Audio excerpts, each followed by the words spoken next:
Welcome to all. ഇന്ന് നമ്മൾ നോക്കാൻ പോകുന്നത് അടുത്ത PSC പരീക്ഷകളിൽ വരാവുന്ന പ്രധാനപ്പെട്ട ക്വസ്റ്റ്യൻസ് ആണ്. നമ്മുടെ ക്ലാസ്സുകൾ ഇഷ്ടമാണെന്നുണ്ടെങ്കിൽ സപ്പോർട്ട് ചെയ്യാം കേട്ടോ. അപ്പോൾ നമുക്ക് ക്ലാസ്സിലേക്ക് പോകാം. ആദ്യത്തെ ക്വസ്റ്റ്യൻ പറയുന്നത് ഇന്ത്യൻ ഭരണഘടനയുടെ മൗലിക അവകാശങ്ങളുമായി ബന്ധപ്പെട്ട ശരിയായ പ്രസ്താവന ഏതെന്നാണ് ഫസ്റ്റത്തെ ക്വസ്റ്റ്യൻ എന്ന് പറയുന്നത്. അപ്പോൾ നോക്കിയേ ആൻസർ വരുന്നത് ഏതായിരിക്കും? മൗലിക അവകാശങ്ങൾ ഏത് ഭാഗത്തിലാണ് ഉൾപ്പെടുത്തിയിരിക്കുന്നതെന്നാണല്ലേ വരുന്നത്.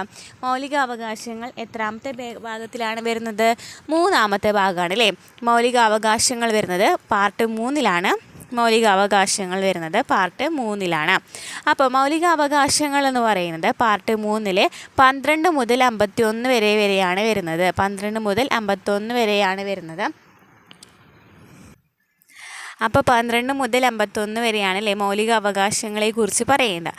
മൗലിക അവകാശങ്ങൾ എന്ന് പറയുന്നത് ഭരണഘടനയുടെ ആണിക്കൽ എന്നൊക്കെ അറിയപ്പെടുന്ന മൗലിക അവകാശങ്ങളാണ്. ഇനി മൗലിക അവകാശങ്ങളുടെ ശില്പി ആരാണ്? സർദാർ വല്ലഭായ് പട്ടേലാണ് മൗലിക അവകാശങ്ങളുടെ ശില്പി എന്ന് പറയുന്നത്. അപ്പോൾ പാർട്ട് 12 മുതൽ 51 വരെ എന്ന് പറഞ്ഞു. പിന്നെ ഇവിടെ പറയാനുള്ളത് ഏതാണ്? 14 മുതൽ 18 വരെയാണ് സമത്വത്തിനുള്ള അവകാശം വരുന്നത്. അതുപോലെ 19 മുതൽ 22 വരെയാണ് 19 മുതൽ 22 വരെയാണ് മൗലിക സ്വാതന്ത്ര്യങ്ങൾ വരുന്നത്. പിന്നെ 19 മുതൽ 22 കഴിഞ്ഞാൽ പിന്നെ 23ഉം 24ആണ് ചൂഷണത്തിനെതിരെയുള്ള അവകാശം വരുന്നത്. പിന്നെ 25 മുതൽ 28 വരെയാണ് മതസ്വാതന്ത്ര്യം വരുന്നത്. അതുപോലെ 29, 30ഉം ന്യൂനപക്ഷങ്ങളുടെ താല്പര്യങ്ങൾ സംരക്ഷിക്കുകയാണ് വരുന്നത്. പിന്നെ 32 എന്ന് പറയുന്നത് എന്താണ്? മൗലിക അവകാശങ്ങളിൽ അവകാശം എന്നൊക്കെ അറിയപ്പെടുന്നതാണല്ലേ മൗലികാവകാശങ്ങളിൽ അവകാശം എന്നൊക്കെ അറിയപ്പെടുന്നത്. അതുപോലെ തന്നെ ഡോക്ടർ BR അംബേദ്കർ ആർട്ടിക്കിൾ 32 എന്ത് വിശേഷിപ്പിച്ചിട്ടുണ്ട്? ആർട്ടിക്കിൾ 32 ഹൃദയവും ആത്മാവും എന്നൊക്കെ വിശേഷിപ്പിച്ചിട്ടുണ്ട് അല്ലേ. അപ്പം ആർട്ടിക്കിൾ 32 എന്ന് പറയുന്നത് പിന്നെന്താണ് പറയുക? 32 സുപ്രീം കോടതി റിട്ട് പുറപ്പെടുവിക്കാനുള്ള അനുച്ഛേദം എന്ന് പറയുന്നത് ആർട്ടിക്കിൾ 32 ആണ്. അപ്പോൾ ഇത്രയൊക്കെയാണ് വരുന്നത്. അപ്പോൾ മൗലിക അവകാശങ്ങളെ കുറിച്ചിട്ട് ക്ലിയർ ആയല്ലോ. ഇനി നെക്സ്റ്റ് ക്വസ്റ്റ്യൻ, ഇന്ത്യൻ ഭരണഘടനയുടെ അനുച്ഛേദം 21A എന്തിനുള്ള അവകാശമാണ് ഉറപ്പ് നൽകുന്നത്? ഇന്ത്യൻ ഭരണഘടനയുടെ അനുച്ഛേദം 21A എന്തിനുള്ള അവകാശമാണ് ഉറപ്പ് നൽകുന്നത്? 21A പറയുന്നത് എന്താണ്? വിദ്യാഭ്യാസമാണ് അല്ലേ. 2D ആണ് ആൻസർ വരുന്നത്. വിദ്യാഭ്യാസമാണ്. അതായത് നമുക്കറിയാം 21A ആർട്ടിക്കിൾ 21A 6 മുതൽ 12 വയസ്സ് വരെയുള്ള കുട്ടികളുടെ വിദ്യാഭ്യാസത്തെ കുറിച്ചിട്ട് പറയുന്നത് അല്ലേ. അപ്പോൾ ആർട്ടിക്കിൾ 21A വരുന്നത് എന്താണ്? വിദ്യാഭ്യാസമാണ്. മലബാറിലെ കർഷക കലാപങ്ങളെ പറ്റി പഠിക്കാൻ ബ്രിട്ടീഷുകാർ നിയമിച്ച കമ്മീഷനാണ് ഏതാണ്? വില്യം ലോഗൻ കമ്മീഷൻ അല്ലേ. വില്യം ലോഗൻ കമ്മീഷനാണ് മലബാറിലെ കാർഷിക കലാപങ്ങളെ പറ്റി പഠിക്കുവാനായിട്ട് ബ്രിട്ടീഷുകാർ നിയമിച്ച കമ്മീഷൻ എന്ന് പറയുന്നത് വില്യം ലോഗൻ കമ്മീഷൻ. മലബാറിലെ കർഷക കലാപത്തെക്കുറിച്ചിട്ട് ഡീറ്റെയിൽ ആയിട്ട് SCERTൽ പറയുന്നുണ്ട് കേട്ടോ. ഇനി കുറിച്യ കലാപത്തിൻ്റെ നേതാവ് ആരാണ്? രാമൻ നമ്പിയാണ് അല്ലേ. കുറിച്യ കലാപത്തിൻ്റെ നേതാവ് എന്ന് പറയുന്നത് രാമൻ നമ്പിയാണ്. അപ്പോൾ കുറിച്യ കലാപം എന്ന് പറയുന്നത് ഇപ്പോൾ നടക്കുന്ന എല്ലാ എക്സാമുകളിലും കുറിച്യ കലാപത്തെക്കുറിച്ച് ചോദിക്കുന്നുണ്ട്. അപ്പോൾ ഇനി വരാനിരിക്കുന്ന എക്സാമിനും എന്തായാലും കുറിച്യ കലാപം നന്നായി പ്രതീക്ഷിക്കാവുന്ന ക്വസ്റ്റ്യനാണ്. 1-2 ക്വസ്റ്റ്യൻ ഒരു ക്വസ്റ്റ്യൻ പേപ്പറിൽ തന്നെ ഉണ്ടാകുന്നുണ്ട്. കുറിച്യ കലാപത്തെക്കുറിച്ചിട്ട് ഡീറ്റെയിൽ ആയിട്ട് ഞാൻ ക്ലാസ് എടുത്തിട്ടുണ്ട് കേട്ടോ. ലേറ്റസ്റ്റ് ആയിട്ട് ഹോട്ട് ടോപ്പിക്സ് എന്ന് പറയുന്ന ടോപ്പിക് എടുത്തിട്ടുണ്ട്. അതിൽ കുറിച്യ കലാപത്തെക്കുറിച്ചിട്ട് ഡീറ്റെയിൽ ആയിട്ട് പറയുന്നുണ്ട്. എല്ലാ ചരിത്രവും കൂടി പറഞ്ഞിട്ടാണ് പറയുന്നത്. അപ്പോൾ ക്ലാസ്സുകൾ കാണാത്തവരുണ്ടെങ്കിൽ പോയി കാണാം.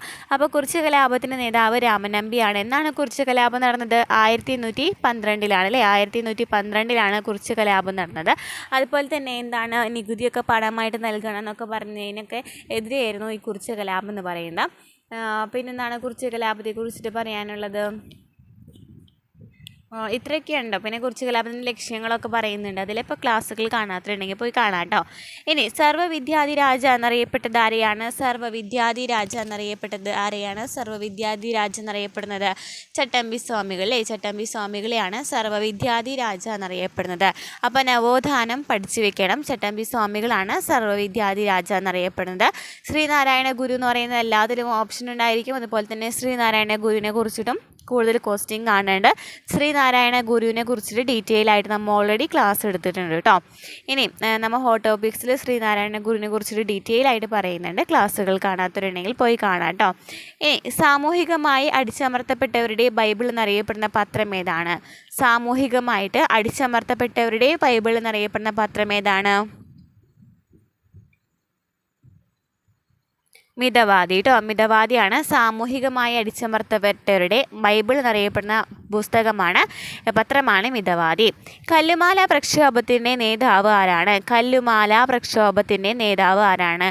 അയ്യങ്കാളിയാണ്ടോ. കല്ലുമാല പ്രക്ഷോഭം എന്നാണ് നടന്നത്? 1915 കല്ലുമാല പ്രക്ഷോഭം, പെരുന്നാട്ട് ലഹള എന്നൊക്കെ അറിയപ്പെടുന്നതിനെ. അപ്പോൾ 1915 കല്ലുമാല സമരം അല്ലെങ്കിൽ കല്ലുമാല പ്രക്ഷോഭം നടക്കുന്നത്. അയ്യങ്കാളിയുടെ നേതൃത്വത്തിലായിരുന്നു. ഇനി G20 കൂട്ടായ്മയിൽ ഉൾപ്പെടാത്ത രാജ്യം ഏത്? G20 കൂട്ടായ്മയിൽ ഉൾപ്പെടാത്ത രാജ്യം ഏതാണ്? ഉൾപ്പെട്ട രാജ്യങ്ങളാണ് ഇന്തോനേഷ്യ, മെക്സിക്കോ, ബ്രസീൽ എന്നിവയൊക്കെ G20 കൂട്ടായ്മയിൽ ഉൾപ്പെട്ട രാജ്യങ്ങളാണ്. ഇന്തോനേഷ്യ, മെക്സിക്കോ, ബ്രസീൽ ഇനിയും ഉണ്ട് കേട്ടോ കുറേ രാജ്യങ്ങൾ. അപ്പോൾ ഇതിൽ വരുന്നത് സിംഗപ്പൂർ എന്ന് പറയുന്നത് ഇതിൽ ഉൾപ്പെട്ട രാജ്യമല്ല. ഇസ്രായേലിൽ നിന്നും പാലസ്തീനിൽ നിന്നും തങ്ങളുടെ പൗരന്മാരെ കൊണ്ടുവരാൻ ഇന്ത്യ ആരംഭിച്ച ഓപ്പറേഷൻ്റെ പേരെന്താണ്?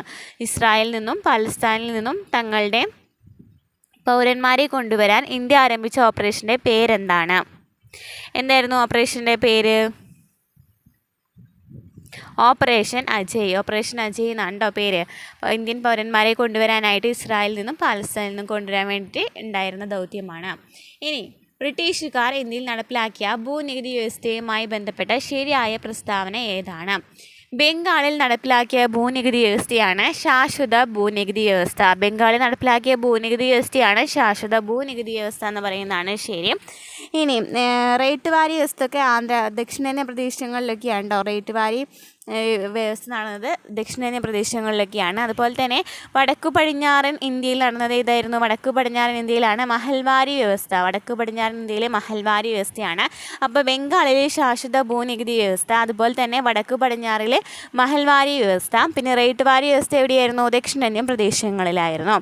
ഇനി ചോർച്ചാ സിദ്ധാന്തത്തിൻ്റെ ഉപജ്ഞാതാവ് ആരാണ്? ചോർച്ചാ സിദ്ധാന്തത്തിൻ്റെ ഉപജ്ഞാതാവാണ് Dadabhai Naoroji. Dadabhai Naoroji the poverty and British rule in India എന്ന് പറയുന്ന പുസ്തകം എഴുതാരാണ്? ദാദാഭായ് നവറോജിയാണ്. അപ്പോൾ ചോർച്ചാ സിദ്ധാന്തത്തിൻ്റെ ഉപജ്ഞാതാവ് ആരാണ്? ദാദാഭായ് നവറോജിയാണ്. താഴെ പറയുന്നതിൽ ശരിയായ പ്രസ്താവന ഏതാണ്? ഓരോ 1857 വിപ്ലവത്തിലെ ഓരോ സ്ഥലത്തും ഓരോ നേതാക്കന്മാരായിരുന്നു അല്ലേ? ഇതിൽ ശരിയായ പ്രസ്താവന ഏതാണ് എന്നാണ് ചോദിച്ചേക്കുന്നത്. 1857 വിപ്ലവം അല്ലേ? 1857 ഒന്നാം സ്വാതന്ത്ര്യ സമരത്തിൽ ലക്നൌവിലെ നേതാവ് ആരായിരുന്നു? ബീഗം ഹസ്രത്ത് മഹലായിരുന്നു. ലക്നൌവിലെ നേതാവ് എന്ന് പറയുന്നത് ആരായിരുന്നു? ബീഗം ഹസ്രത്ത് മഹലായിരുന്നു ലക്നൌവിലെ നേതാവ്. ലക്നൌവിലെ നേതാക്കന്മാർ ബീഗം ഹസ്രത്ത് മഹലാണ്. അപ്പോൾ തെറ്റിച്ചിട്ടാണ് ബാക്കിയുള്ള എല്ലാവരും കൊടുത്തിരിക്കുന്നത്. ഇനി ഇന്ത്യയുടെ പതാകയായി ത്രിവർണ്ണ പതാക അംഗീകരിച്ചത് ഏത് സമ്മേളനത്തിലാണ്? ഇന്ത്യയുടെ പതാകയായിട്ട് ത്രിവർണ്ണ പതാക അംഗീകരിച്ചത് ഏത് സമ്മേളനത്തിലാണ്? ലാഹോർ സമ്മേളനം. അപ്പോൾ ലാഹോർ സമ്മേളനം നന്നായിട്ട് പഠിച്ചു വെക്കണം. ലാഹോർ സമ്മേളനത്തെക്കുറിച്ച് ഡീറ്റെയിൽ ആയിട്ട് ചോദിക്കുന്നുണ്ട്.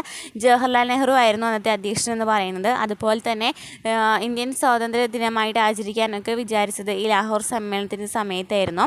അതുപോലെ തന്നെ ലാഹോർ സമ്മേളനത്തിൽ പൂർണ്ണ സ്വരാജ് പ്രമേയം പാസ്സാക്കിയ സമ്മേളനം എന്ന് പറയുന്നത് ലാഹോർ സമ്മേളനമാണ്.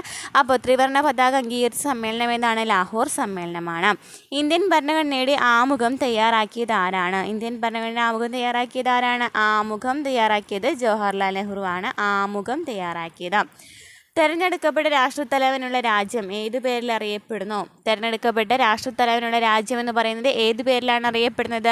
ബി ആണല്ലേ, റിപ്പബ്ലിക് എന്നാണ് അറിയപ്പെടുന്നത്. നമ്മൾ ആമുഖത്തിൽ പറയുന്നുണ്ട് കേട്ടോ റിപ്പബ്ലിക് എന്ന് വെച്ചാൽ എന്താണെന്നുള്ളത്. അതുപോലെ തന്നെ ഇതിനെക്കുറിച്ചിട്ട് നമ്മൾ SCERT കോൺസ്റ്റിറ്റ്യൂഷൻ്റെ ക്ലാസ് നമ്മൾ ഓൾറെഡി എടുത്തിട്ടുണ്ട്. അതിലും ഡീറ്റെയിൽ ആയിട്ട് പറയുന്നുണ്ട്. ഇതിൽ ഓരോ വേർഡ്സും എന്താണെന്ന് പറയുന്നുണ്ട് കേട്ടോ. അപ്പോൾ ക്ലാസ്സുകൾ കാണാത്തവരുണ്ടെങ്കിൽ അടിയിൽ ലിങ്ക് കൊടുക്കാം. SCERT കോൺസ്റ്റിറ്റ്യൂഷൻ ലിങ്കും അതുപോലെ തന്നെ ഹോട്ട് ടോപ്പിക്സിൻ്റെ ലിങ്കും കൊടുക്കാം. അപ്പോൾ അതിൽ നമ്മൾ ശ്രീനാരായണ ഗുരുവിനെ കുറിച്ച് കലാപം ഇങ്ങനെ ഇതിൽ കാണുന്ന റിപ്പീറ്റ് ആയിട്ട് വരുന്ന കുറച്ച് ക്വസ്റ്റ്യൻസിൻ്റെ ഇത് കൊടുത്തിട്ടുണ്ട്. ഓക്കെ. അപ്പോൾ തിരഞ്ഞെടുക്കപ്പെട്ട രാഷ്ട്രത്തലവനുള്ള രാജ്യം എന്ന ഏത് പേരിൽ അറിയപ്പെടുന്നു? റിപ്പബ്ലിക് എന്ന പേരിലാണ് അറിയപ്പെടുന്നത്.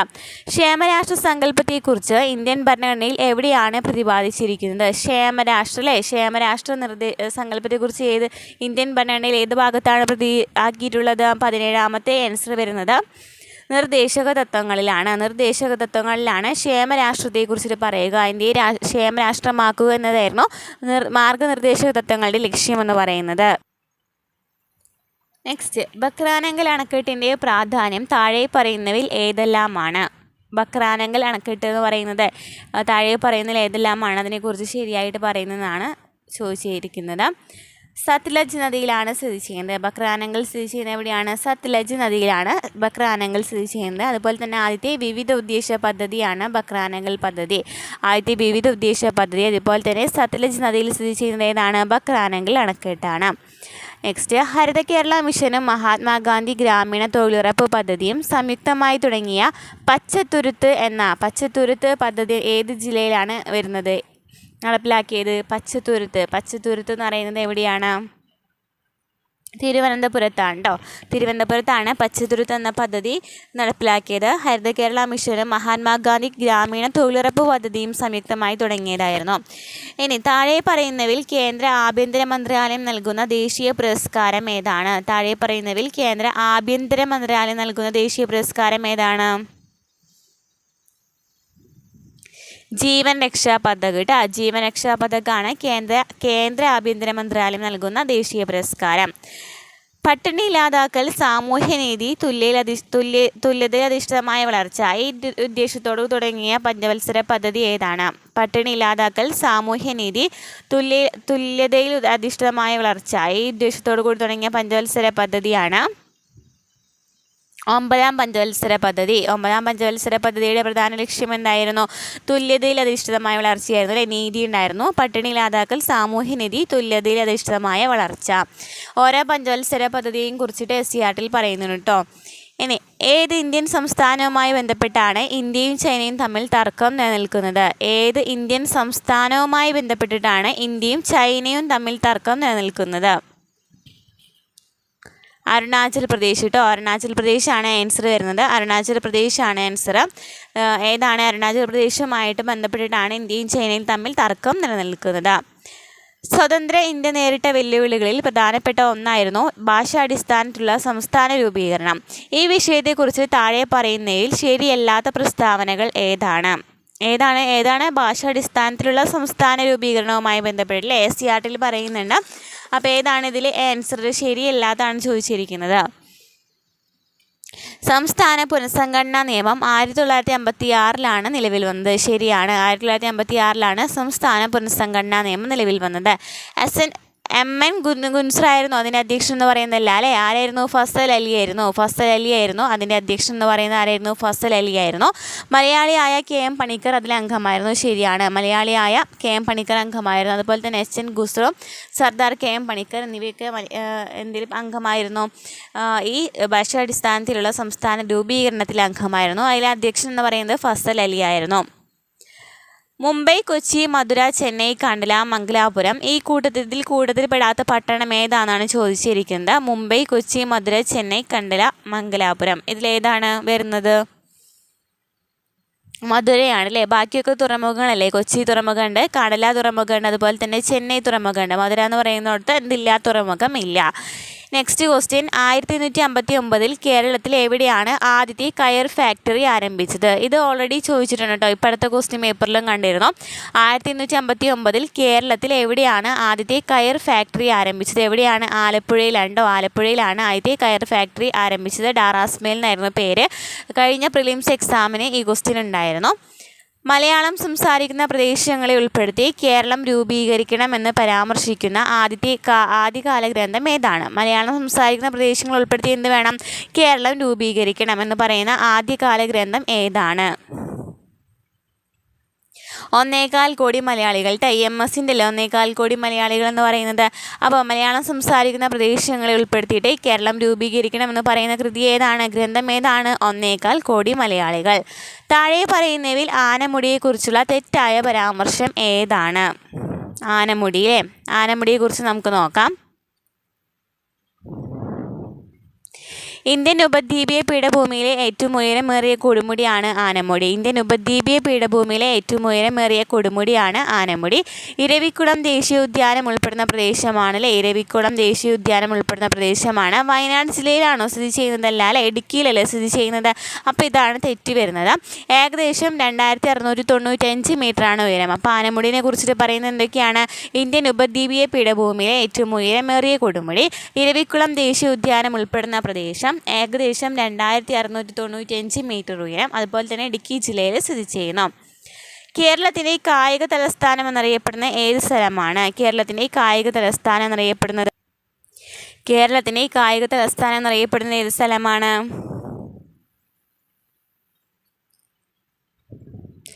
കോതമംഗലം ഉണ്ടോ? കോതമംഗലാണ് കേരളത്തിലെ കായിക തലസ്ഥാനം എന്നറിയപ്പെടുന്ന സ്ഥലം. കോതമംഗലമാണ്. 2025 G20 ഉച്ചകോടിക്ക് വേദിയാകുന്ന രാജ്യം ഏതാണ്? 2025 G20 ഉച്ചകോടിക്ക് വേദിയാകുന്ന രാജ്യം ഏതാണ്? ദക്ഷിണാഫ്രിക്ക ഉണ്ടോ? ദക്ഷിണാഫ്രിക്കയാണ് 2025 G20 ഉച്ചകോടിക്ക് വേദിയാകുന്ന രാജ്യം. കേരളത്തിൻ്റെ ഇപ്പോഴത്തെ കായിക വകുപ്പ് മന്ത്രി ആരാണ്? നമ്മൾ ഓൾറെഡി ചെയ്തിട്ടുണ്ട്. മന്ത്രിമാരും അവരുടെ ചുമതലകൾ എന്ന് പറയുന്ന ടോപ്പിക് ഓൾറെഡി ചെയ്തിട്ടുണ്ട് കേട്ടോ. അപ്പോൾ കേരളത്തിൻ്റെ ഇപ്പോഴത്തെ കായിക വകുപ്പ് മന്ത്രി ആരാണ്? വി അബ്ദുറഹ്മാനാണ് കേരളത്തിൻ്റെ ഇപ്പോഴത്തെ കായിക വകുപ്പ് മന്ത്രി. ലക്ഷദ്വീപിൽ ബ്രാഞ്ച് ആരംഭിച്ച ആദ്യത്തെ സ്വകാര്യ ബാങ്ക് ഏതാണ്? HDFC ആണോ? HDFC ആണ് ലക്ഷദ്വീപിൽ ബ്രാഞ്ച് ആരംഭിച്ച ആദ്യത്തെ സ്വകാര്യ ബാങ്ക്. 2024 മികച്ച നടനുള്ള കേരള സംസ്ഥാന ചലച്ചിത്ര അവാർഡ് നേടിയ നടൻ ആരാണ്?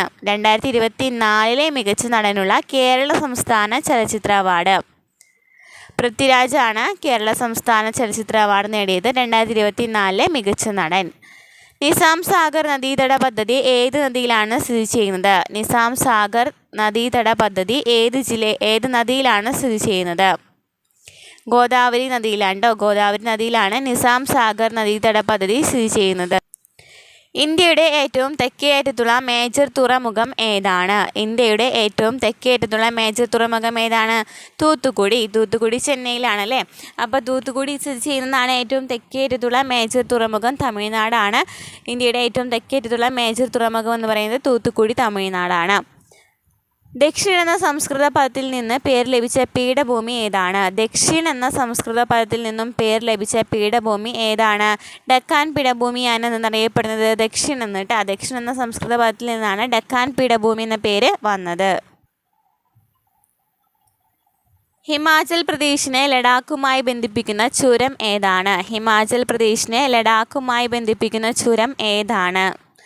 ബാരാലാച്ചില ചുരമാണ് ഹിമാചൽ പ്രദേശിനെ ലഡാക്കുമായി ബന്ധിപ്പിക്കുന്ന ചുരം ഏതാണ്?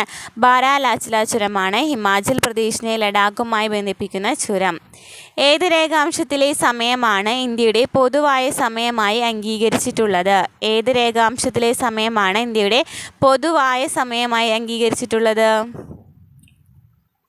82.5 ഡിഗ്രി പൂർവ്വരേഖാംശമാണ്. ഇന്ത്യയുടെ മാനക രേഖാംശം എന്നാണ് 82 ഡിഗ്രി പൂർവ്വരേഖാംശത്തെ അറിയപ്പെടുന്നത്. കാരണം എന്താണ്?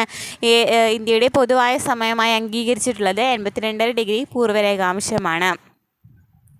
ബൽവന്ത് റായ് മേത്ത കമ്മിറ്റി, അശോക് മേത്ത കമ്മിറ്റി എന്നിവയിൽ നിന്നുള്ള എന്തെല്ലാം നിർദ്ദേശങ്ങളാണ് ഇന്ത്യയുടെ 73, 74 ഭരണഘടനാ ഭേദഗതിയിൽ ഉൾപ്പെടുത്തിയിരിക്കുന്നത്? ഇത് നമ്മൾ ഓൾറെഡി ചെയ്തിട്ടുണ്ടോ? നമ്മൾ സെപ്പറേറ്റ് ആയിട്ടും SCERT കൊടുത്തിട്ടുണ്ടായിരുന്നു. അതുപോലെ തന്നെ SCERT ചാപ്റ്റർ ആയിട്ടും നമ്മൾ കോൺസ്റ്റിറ്റ്യൂഷൻ ചെയ്തിട്ടുണ്ട് കേട്ടോ. അപ്പോൾ ക്ലാസ്സുകൾ കാണാത്തവരുണ്ടെങ്കിൽ പോയി കാണാം. അപ്പോൾ എന്താ പറഞ്ഞിട്ടുള്ളത്? ബൽവന്ത് റായ് മേത്ത കമ്മിറ്റിയും അശോക് മേത്ത കമ്മിറ്റിയും പഞ്ചായത്തും മുനിസിപ്പാലിറ്റിയുമായിട്ട് ബന്ധപ്പെട്ട് വരുന്നതാണ്. 73, 74 ഭരണഘടനാ ഭേദഗതിയിലാണ് വരുന്നത്. 1992 73, 74 ഭേദഗതി പ്രകാരമാണ് പഞ്ചായത്തും മുനിസിപ്പാലിറ്റിയും നിലവിൽ വന്നത്. എത്രാമത്തെ പട്ടികയാണ് വരുന്നത്? 11ഉം 12ആണ് വരുന്നത്. അപ്പോൾ നമുക്ക് നോക്കാം ഇതിൽ ഏതാണ് ഉൾപ്പെടുത്തിയിരിക്കുന്നതാണ് ചോദിച്ചിരിക്കുന്നത്. ത്രിതല പഞ്ചായത്ത് സംവിധാനമാണ്. അതുപോലെ തന്നെ പഞ്ചായത്ത് സ്ഥാപനങ്ങൾക്ക് ഭരണഘടനാ സാധുതയുണ്ട്. അതാണ് കേട്ടോ ആൻസർ വരുന്നത്. ത്രിതല പഞ്ചായത്ത് സംവിധാനം, പഞ്ചായത്ത് സ്ഥാപനങ്ങൾക്ക് ഭരണഘടനാ സാധുതയുണ്ട്. പ്രാചീന ശിലായുഗത്തിനെക്കുറിച്ച് വിവരങ്ങൾ നൽകുന്ന കേരളത്തിലെ പ്രദേശം ഏതാണ്? പ്രാചീന ശിലായുഗത്തെക്കുറിച്ചിട്ട് വിവരങ്ങൾ നൽകുന്ന കേരളത്തിലെ പ്രദേശമാണ് എടക്കൽ ഗുഹയാണ് നൽകുന്നത്. പ്രാചീന ശിലായുഗത്തെക്കുറിച്ച് വിവരങ്ങൾ നൽകുന്ന കേരളത്തിലെ പ്രദേശമാണ് എടക്കൽ ഗുഹ. കേരളത്തിലെ ആദ്യത്തെ ജലവൈദ്യുത പദ്ധതി ഏതാണ്?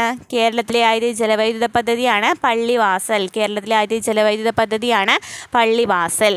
കേരളത്തിലെ ഏറ്റവും വലിയ കോട്ട സ്ഥിതി ചെയ്യുന്നത് ഏത് വില്ലേജിലാണ്?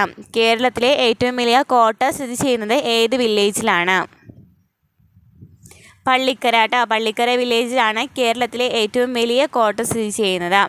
സഞ്ചാര സ്വാതന്ത്ര്യത്തിനായി കേരളത്തിൽ നടന്ന പ്രധാന പ്രക്ഷോഭം താഴെ പറയുന്നവയിൽ ഏതാണ്? സഞ്ചാര സ്വാതന്ത്ര്യത്തിനായിട്ട് കേരളത്തിൽ നടന്ന ഏറ്റവും നടന്ന പ്രധാന പ്രക്ഷോഭം എന്ന് പറയുന്നത് ഇതിലേതാണ്? വൈക്കം സത്യാഗ്രഹം അല്ലേ? വൈക്കം സത്യാഗ്രഹമാണ് സഞ്ചാര സ്വാതന്ത്ര്യത്തിനായിട്ട് കേരളത്തിൽ നടന്ന പ്രധാന പ്രക്ഷോഭം. താഴെ പറയുന്നവയിൽ ഏത് വിളയുടെ ഉൽപ്പാദനത്തിലാണ് സംസ്ഥാനാടിസ്ഥാനത്തിൽ കേരളത്തിന് രണ്ടാം സ്ഥാനമുള്ളത്? സംസ്ഥാനാടിസ്ഥാനത്തിൽ രണ്ടാം സ്ഥാനമുള്ളത് ഏത് വിളയുടെ ഉൽപ്പാദനത്തിലാണ്? കാപ്പിയാണ് ആൻസർ വരുന്നത്. കാപ്പിക്കാണ് രണ്ടാം സ്ഥാനം ഉള്ളത്. രണ്ടാം പിണറായി സർക്കാരിൻ്റെ പുതിയ പട്ടികജാതി പട്ടികവർഗ പിന്നോക്ക ക്ഷേമ വകുപ്പ് മന്ത്രിയാണ് OR കേളു എന്ന് പറയുന്നത്. അദ്ദേഹം ഏത് മണ്ഡലത്തിൽ നിന്നുള്ള MLA ആണ്? അപ്പോൾ മണ്ഡലം കൂടി പഠിച്ചു വെക്കണം അല്ലേ? OR കേളു എന്ന് പറയുന്നതാണ് പുതിയ പട്ടികജാതി പട്ടികവർഗ പിന്നോക്ക ക്ഷേമ വകുപ്പ് മന്ത്രി എന്ന് പറയുന്നത്. അദ്ദേഹം ഏത് മണ്ഡലത്തിലെ MLA ആണെന്നാണ് ചോദിച്ചിരിക്കുന്നത്. ഏതാണ് ആൻസർ വരുന്നത്? മാനന്തവാടി കേട്ടോ. മാനന്തവാടിയിൽ നിന്നുള്ള ആരാണ് MLA ആണ്. 2024 കേന്ദ്ര സാഹിത്യ അക്കാദമിയുടെ ബാലസാഹിത്യ പുരസ്കാരത്തിന് അർഹനായ ഉണ്ണി അമ്മയമ്പലത്തിൻ്റെ കൃതി ഏതാണ്? 2024 കേന്ദ്ര സാഹിത്യ അക്കാദമിയുടെ ബാലസാഹിത്യ പുരസ്കാരത്തിന് അർഹനായ ഉണ്ണി അമ്മയമ്പലത്തിൻ്റെ കൃതി ഏതാണ്? അൽഗോരിതങ്ങളുടെ നാട് എന്നാണ് കേട്ടോ. അൽഗോരിതങ്ങളുടെ നാടാണ് 2024 കേന്ദ്ര സാഹിത്യ ബാലസാഹിത്യ പുരസ്കാരം കേട്ടോ. കേന്ദ്ര സാഹിത്യ അക്കാദമിയുടെ ബാലസാഹിത്യ പുരസ്കാരത്തിന് അർഹയായത് ആരായിരുന്നു? ഉണ്ണി അമ്മയമ്പലത്തായിരുന്നു. അദ്ദേഹത്തിൻ്റെ കൃതിയാണ് അൽഗോരിതങ്ങളുടെ നാട്. 2024 കോപ്പ അമേരിക്ക ഫുട്ബോൾ ജേതാക്കൾ ആരായിരുന്നു? 2024 കോപ്പ അമേരിക്ക ഫുട്ബോൾ ജേതാക്കളാണ് അർജന്റീനയാണ് കോപ്പ അമേരിക്ക ഫുട്ബോൾ ജേതാക്കൾ 2024. മനുഷ്യ മസ്തിഷ്കത്തിൽ ആദ്യമായിട്ട് വയർലെസ് ചിപ്പ് അല്ലെങ്കിൽ ഇംപ്ലാന്റ് വിജയകരമായി സ്ഥാപിച്ച ഇലോൺ മസ്കിൻ്റെ കമ്പനി ഏതാണ്? മനുഷ്യ മസ്തിഷ്കത്തിൽ ആദ്യമായിട്ട് വയർലെസ് ചിപ്പ് അല്ലെങ്കിൽ ഇംപ്ലാന്റ് വിജയകരമായി സ്ഥാപിച്ച ഇലോൺ മസ്കിൻ്റെ കമ്പനിയാണ് ന്യൂറാലിങ്ക് ആണ് മനുഷ്യ മസ്തിഷ്കത്തിൽ ആദ്യമായിട്ട് വയർലെസ് ചിപ്പ് ഇംപ്ലാന്റ് ചെയ്തത് കേട്ടോ. ആരുടെ കീഴിലായിരുന്നു? ഇലോൺ മസ്കിൻ്റെ കമ്പനിയായിരുന്നു.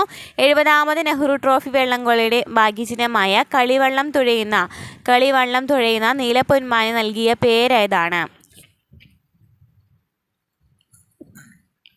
ആൻസർ വരുന്നത് നീലു ആണ്. അപ്പോൾ ഈ നെഹ്റു ട്രോഫി വള്ളംകളിയൊക്കെ പഠിച്ചിരിക്കുക. ഇപ്പോൾ നടന്ന പ്രിലിംസിലും നമ്മൾ വള്ളംകളീനെ കുറിച്ച് ക്വസ്റ്റ്യൻ കണ്ടിരുന്നു. അപ്പോൾ 70ാമത് നെഹ്റു ട്രോഫി വള്ളംകളിയുടെ ഭാഗ്യചിഹ്നമായ കളിവള്ളം തുഴയുന്ന നീലപ്പൊന്മാന് നൽകിയിരുന്ന പേരായിരുന്നു നീലു കേട്ടോ. 2024 പാരീസ് ഒളിമ്പിക്സിൽ ഇന്ത്യക്ക് വേണ്ടി നീരജ് ചോപ്ര ജാവലിൻ 89.45 മീറ്റർ എറിഞ്ഞ് വെള്ളി മെഡൽ സ്വന്തമാക്കി. സ്വർണ്ണ മെഡൽ നേടിയത് പ്രതിസന്ധികളെ അതിജീവിച്ച് ഒളിമ്പിക്സിനെത്തിയ ഒരു പാകിസ്ഥാൻ താരമാണ്. ആരാണ് അദ്ദേഹം? സ്വർണ്ണ മെഡൽ നേടിയത് ആരാണ്? പാകിസ്ഥാനിൽ നിന്നുള്ള അർഷാദ് നദീമായിരുന്നു. ലോക നാട്ടറിവ് ദിനം എന്നാണ് ലോക നാട്ടറിവ് ദിനം? ഓഗസ്റ്റ് 22-നാണ് ലോക നാട്ടറിവ് ദിനം വരുന്നത്. ലോകാരോഗ്യ സംഘടന അനുമതി നൽകിയ ടാക് 003 വാക്സിൻ ഏത് വൈറസിനെതിരെയുള്ളതാണ്? ടാക് 003 ഏത് വാക്സിനാണ്? വാക്സിൻ ഏത് വൈറസിനെതിരെയുള്ളതാണ്? ഡെങ്കി വൈറസ് കേട്ടോ. ഡെങ്കി വൈറസ് ഇപ്പോൾ കൂടുതലായിട്ട് ബാധിച്ചിരിക്കുകയാണല്ലേ. അപ്പോൾ ഡെങ്കി വൈറസിനെ കുറിച്ച് പഠിച്ചിരിക്കണം. ടാക് 003 വാക്സിൻ ഡെങ്കി വൈറസിനെതിരെയുള്ള വാക്സിനാണ്. 2024 മികച്ച സിനിമയ്ക്കുള്ള 96ാം ഓസ്കാർ അവാർഡ് ക്രിസ്റ്റഫർ നോളൻ സംവിധാനം ചെയ്ത ഓപ്പൺഹൈമറിനാണ്. മികച്ച നടനുള്ള ഓസ്കാർ പുരസ്കാരം നേടിയത് ആരാണ്? 2024 മികച്ച സിനിമയ്ക്കുള്ള 96ാം ഓസ്കാർ അവാർഡ് കിട്ടിയത് ആർക്കായിരുന്നു? ഓപ്പൺഹൈമറിനായിരുന്നു. അതിൻ്റെ സംവിധായകൻ എന്ന് പറയുന്നത് ക്രിസ്റ്റഫർ നോളനാണ്. അപ്പോൾ മികച്ച നടനുള്ള ഓസ്കാർ പുരസ്കാരം ആരാണ് നേടിയത്? കിലിയൻ മർഫി കേട്ടോ. കിലിയൻ മർഫിയാണ് ഓസ്കാർ പുരസ്കാരം നേടിയ നടൻ. സൈലന്റ് വാലി ദേശീയോദ്യാനമായി പ്രഖ്യാപിച്ച വർഷം ഏതാണ്? സൈലന്റ് വാലി ദേശീയോദ്യാനമായിട്ട് പ്രഖ്യാപിച്ച വർഷം എന്ന് പറയുന്നത് 1984-ലാണ്. 2024 ഇൻ്റർനാഷണൽ ഫിലിം ഫെസ്റ്റിവൽ IFFI നടന്ന സംസ്ഥാനം ഏതാണ്?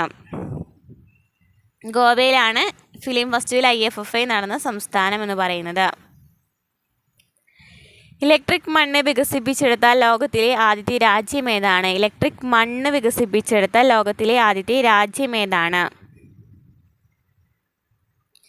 സ്വീഡനാണ് ഇലക്ട്രിക് മണ്ണ് ആദ്യമായിട്ട് വികസിപ്പിച്ചെടുത്ത ലോകത്തിലെ ആദ്യ രാജ്യം എന്ന് പറയുന്നത്. ചുവടെ നൽകിയിരിക്കുന്നവയിൽ നിന്നും ആഹാരം ചവച്ചരയ്ക്കാൻ കഴിയുന്ന പല്ലുകൾ തിരഞ്ഞെടുത്ത് എഴുതുക. അത് നമ്മൾ ഓൾറെഡി CRT ചെയ്തിട്ടുണ്ട് കേട്ടോ. ചുവടെ തന്നിരിക്കുന്നവയിൽ ആഹാരം ചവച്ചരയ്ക്കാൻ നമ്മൾ പറയുമ്പോൾ ചാ എന്ന് വന്നല്ലേ, ചാ. അപ്പോൾ ചാ എന്ന് പറയുമ്പോൾ വരുന്നതിൽ ഏതാണ്?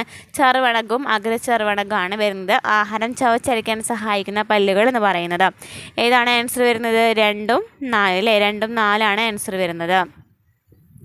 സൂര്യപ്രകാശം ഏൽക്കുമ്പോൾ ശരീരത്തിൽ നിർമ്മിക്കപ്പെടുന്ന വൈറ്റമിൻ ഏതാണ്? നമ്മൾ ഓൾറെഡി ചെയ്തിട്ടുണ്ട് കേട്ടോ, കഴിഞ്ഞ ക്ലാസ്സിൽ ചെയ്തിട്ടുണ്ട്. വൈറ്റമിൻസിനെ കുറിച്ചിട്ട് ഡീറ്റെയിൽ ആയിട്ട് പഠിക്കണം.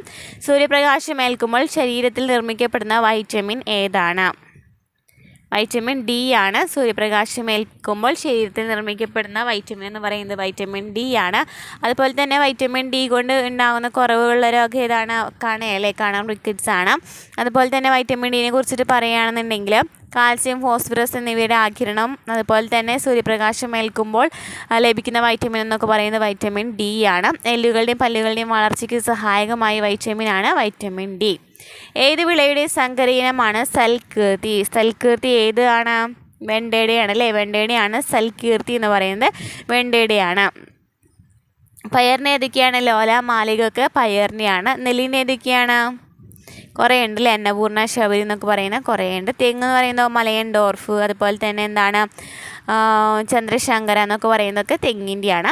അപ്പോൾ സൽകീർത്തി എന്ന് പറയുന്നത് വെണ്ടയുടേതാണ്. വനാവകാശ നിയമം നിലവിൽ വന്ന വർഷം ഏതാണ്? വനാവകാശ നിയമം നിലവിൽ വന്ന വർഷം എന്ന് പറയുന്നത് 2006 വനാവകാശ നിയമം നിലവിൽ വന്നത്. വനാവകാശ നിയമം നിലവിൽ വന്നത് 2006.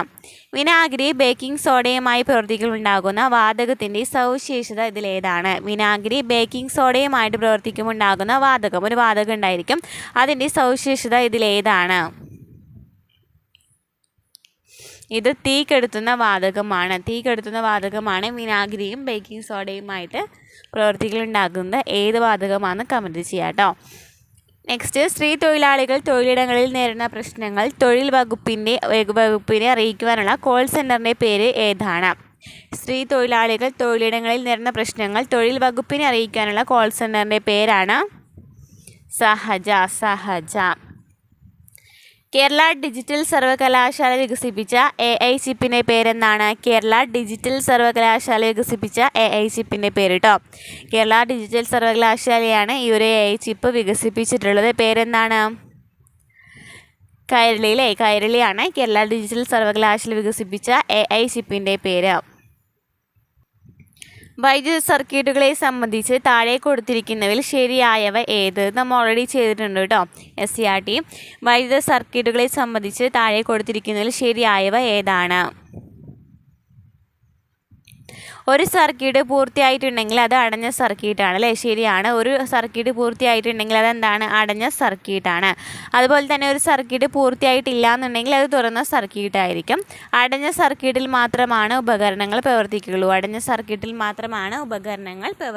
അപ്പോൾ ആൻസർ വരുന്നത് ഏതാണ്? 1, 2, 3 എന്നിവ ശരിയാണ്. തുല്യ വലിപ്പമുള്ള 2 സമതല ദർപ്പണങ്ങൾക്കിടയിൽ വെച്ചിരിക്കുന്ന ഒരു വസ്തുവിൻ്റെ പ്രതിബിംബങ്ങളുടെ എണ്ണം 3 ആകണമെങ്കിൽ ദർപ്പണങ്ങൾ തമ്മിലുള്ള കോണളവ് എത്ര ഡിഗ്രി ആയിരിക്കണം? ആൻസർ 90 ഡിഗ്രി ആയിരിക്കണം. അതുപോലെ തുല്യ വലിപ്പമുള്ള 2 സമതല ദർപ്പണങ്ങൾക്കിടയിൽ വെച്ചിരിക്കുന്ന ഒരു വസ്തുവിൻ്റെ പ്രതിബിംബങ്ങളുടെ എണ്ണം 3 ആക്കണമെന്നുണ്ടെങ്കിൽ കേട്ടോ. കാന്തങ്ങളെ പറ്റിയുള്ള ചില വിവരങ്ങൾ നൽകിയിരിക്കുന്നു. ശരിയായവ ഏതെല്ലാമാണ്? സ്വതന്ത്രമായി കെട്ടിത്തൂക്കിയ ഒരു ബാർ കാന്തം തെക്ക് വടക്ക് ദിശയിലാണ് സ്ഥിതി ചെയ്യുന്നത്. സ്വതന്ത്രമായിട്ട് കെട്ടിത്തൂക്കിയാൽ ആ ബാർ കാന്തം നിലനിൽക്കുന്നത്. അതുപോലെ തന്നെ ഒരു കാന്തത്തിന് ദക്ഷിണ ധ്രുവവും മറ്റൊരു കാന്തത്തിന് ഉത്തര ധ്രുവവും പരസ്പരം ആകർഷിക്കില്ലേ? ദക്ഷിണ ധ്രുവവും അതുപോലെ തന്നെ ഉത്തര ധ്രുവവും തമ്മിലാണ് ആകർഷിക്കുന്നത്. നേരെ ഓപ്പോസിറ്റ് സൈഡാണ് ആകർഷിക്കുന്നത്. അപ്പോൾ ഇതാണ് റെഡി വരുന്നത്. അപ്പോൾ ഇതിലേതാണ് ആൻസർ വരുന്നത്? 2, 3 എന്നിവ ശരിയാണ്. ധാതുക്കൾ, അയിരുകൾ എന്നിവയെ സംബന്ധിച്ച് താഴെ പറയുന്ന പ്രസ്താവനകളിൽ ഏതാണ് ശരി? ഇതെപ്പോഴും ചോദിക്കുന്നുണ്ട് കേട്ടോ. ധാതുക്കളും അയിരുകളെയും കുറിച്ച് ഡീറ്റെയിൽ ആയിട്ട് പഠിച്ചു വയ്ക്കുക. ധാതുക്കൾ, അയിരുകൾ എന്നിവയെ സംബന്ധിച്ച് താഴെ പറയുന്ന പ്രസ്താവനകളിൽ ഏതാണ് ശരി പറയുന്നത്? അയിരുകളിൽ അതത് ലോഹം ഉയർന്ന സാന്ദ്രതയിൽ അടങ്ങിയിരിക്കുന്നു. അതാണ് ശരി കേട്ടോ. നവജാത ശിശുക്കളിലെ ജനന വൈകല്യങ്ങൾ കണ്ടുപിടിക്കുന്നതിനായിട്ട് കേരള ഗവൺമെൻറ് രൂപം കൊടുത്ത പദ്ധതിയാണ് ഏതാണ്? ശലഭമാണ് അല്ലേ? ശലഭമാണ് എന്ത് നവജാത ശിശുക്കളിലെ ജനനവൈകല്യങ്ങൾ കണ്ടുപിടിക്കുന്നതിനായിട്ട് കേരള ഗവൺമെൻറ് രൂപീകരിച്ച പദ്ധതി.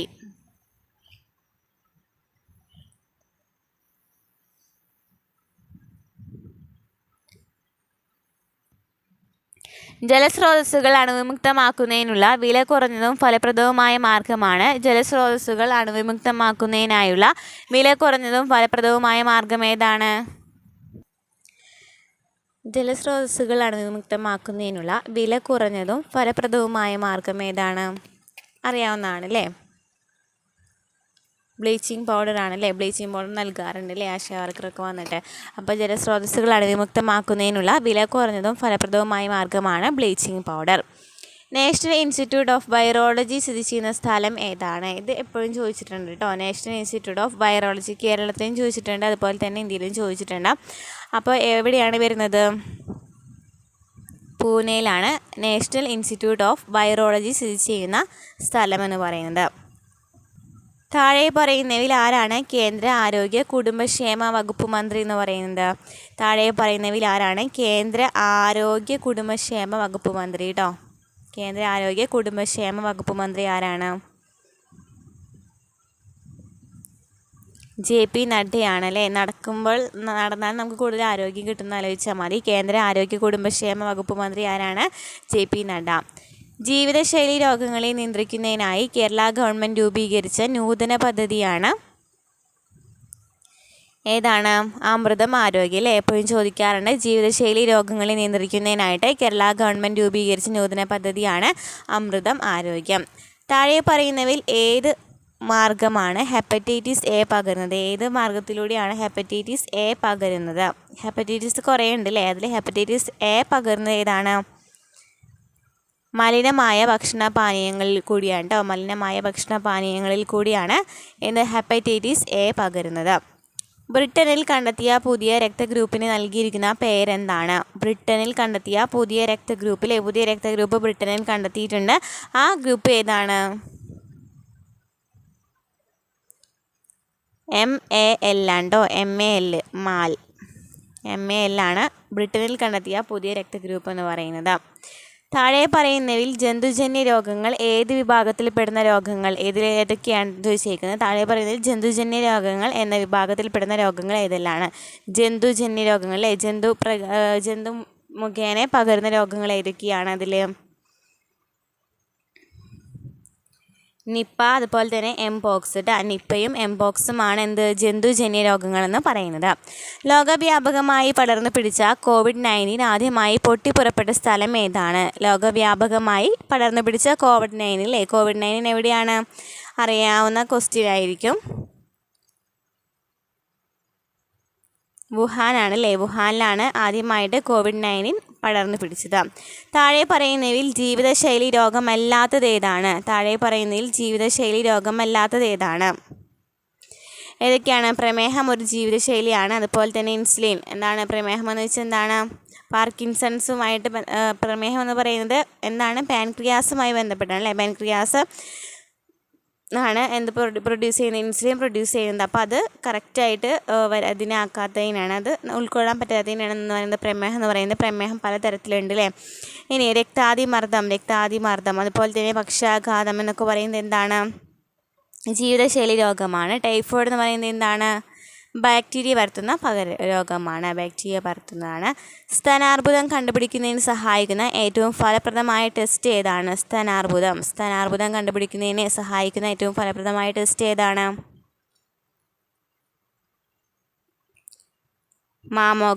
മാമോഗ്രാം ആണ് സ്തനാർബുദം കണ്ടുപിടിക്കുന്നതിന് സഹായമായ ടെസ്റ്റ് എന്ന് പറയുന്നത്. HIV ബാധിതരുടെ ടെസ്റ്റിങ്ങിനും കൗൺസിലിങ്ങിനുമായിട്ട് കേരള ഗവൺമെൻറ് ആവിഷ്കരിച്ച സംവിധാനം ഏതാണ്? HIV ബാധിതരുടെ ടെസ്റ്റിങ്ങിനും കൗൺസിലിങ്ങിനുമായിട്ട് കേരള ഗവൺമെൻറ് ആവിഷ്കരിച്ച സംവിധാനമാണ് ജ്യോതിസ് കേട്ടോ. ജ്യോതിസാണ് HIV ബാധിതരുടെ ടെസ്റ്റിങ്ങിന് വേണ്ടിയിട്ടും കൗൺസിലിങ്ങിന് വേണ്ടിയിട്ടും. 2024 സെപ്റ്റംബറിലാണ് എംപോക്സ് സ്ഥിരീകരിക്കുന്നത്. ആദ്യമായിട്ട് എംപോക്സ് സ്ഥിരീകരിക്കുന്നത് എവിടെയാണ്? 2024 സെപ്റ്റംബറിലാണ്. അതെവിടെയാണ് സ്ഥിരീകരിച്ച്? കേരളത്തിൽ ജില്ല ഏതാണെന്നാണ് ചോദിച്ചിരിക്കുന്നത്. ഏതാണ്? മലപ്പുറത്താണ് എംപോക്സ് ആദ്യമായിട്ട് സ്ഥിരീകരിക്കുന്നത് 2024 സെപ്റ്റംബറിലായിരുന്നു. ജലജന്യ രോഗമായ കോളറ പരത്തുന്ന രോഗമേതാണ്? വിബ്രിയോ കോളറ എന്നൊക്കെ പഠിച്ചിട്ടുണ്ടായിരിക്കും അല്ലേ? അതിൻ്റെ പേര് വിബ്രിയോ ആണ്. ജലജന്യ രോഗമാണ് കോളറ എന്ന് പറയുന്നത്. വിബ്രിയോ കോളറയാണ് അല്ലേ? കോളറ എന്ന് പറയുന്നത് ഒരു ബാക്ടീരിയ ആണ്. അപ്പോൾ ഇത്രയൊക്കെയാണ് ഇന്നത്തെ ക്ലാസ്സിൽ പറയുന്നത്. അടുത്ത ക്ലാസ്സുമായിട്ട് വീണ്ടും കാണാം. നമ്മുടെ ക്ലാസ്സുകൾ ഇഷ്ടമാണെന്നുണ്ടെങ്കിൽ സപ്പോർട്ട് ചെയ്യുക. നമ്മൾ SCERT ചാനലും അതുപോലെ തന്നെ ചാനൽ പുതിയ SCERT ക്ലാസ്സുകൾ, പഴയ SCERT ക്ലാസ്സുകൾ, പ്രീവിയസ് ക്വസ്റ്റ്യൻസ് ആൻസേഴ്സൊക്കെ നമ്മൾ ചെയ്യുന്നുണ്ട്. അപ്പോൾ അടുത്ത ക്ലാസ്സുമായിട്ട് വീണ്ടും കാണാം.